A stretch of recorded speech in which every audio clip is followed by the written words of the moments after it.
अलिबाग जिल्हा रुग्णालयाच्या रक्तपेढीला गळती, इमारतीच्या छतावरून गळतंय पाणी, पाणी शोषण्यासाठी गोंडपाट टाकण्याची वेळ।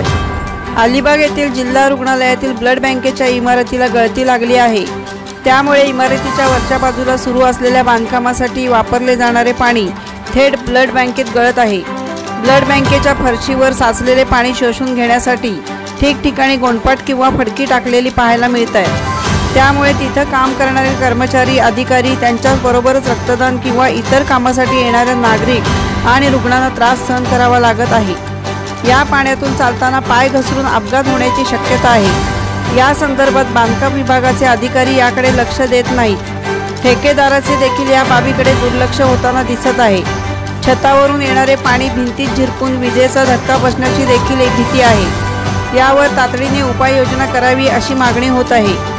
वाढदिवस होता तर त्याच्यासाठी मी रक्तदान करायचे ठरवलेले, तर त्याच्यासाठी मी आलो इकडे सिव्हिल हॉस्पिटलला आणि ब्लड डोनेट करायला। तर ब्लड डोनेट केलं, पण करत असताना अशी एक भयंकर परिस्थितीला सामोरं गेलो मी की एवढं लिकेज आहे इकडे, पाणी आहे की जो डोनेशन करायला येईल त्याचाही जीव जाऊ शकतो, कर्मचारी जे काम करतात त्यांचे जीव जाऊ शकतात, हातपाय मोडू शकतात।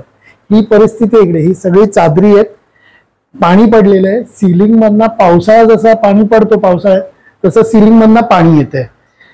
तर आय वॉज रिअली स्कॅर्ड आणि मी बोललो की त्याला इन्फॉर्म करूया ऑथॉरिटीजना की काहीतरी ऍक्शन घ्या याच्यावर, आणि काय नाही तर करेक्शन करा, ऍटलीस्ट कर्मचाऱ्यांचे जीव किंवा जो डोनर येतो त्याचे हातपाय तुटायला नको त्याच्यासाठी।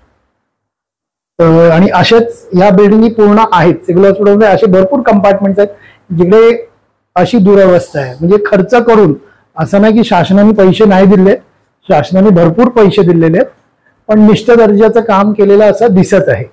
बाकीचं काय सांगू नाही शकत। थँक्यू।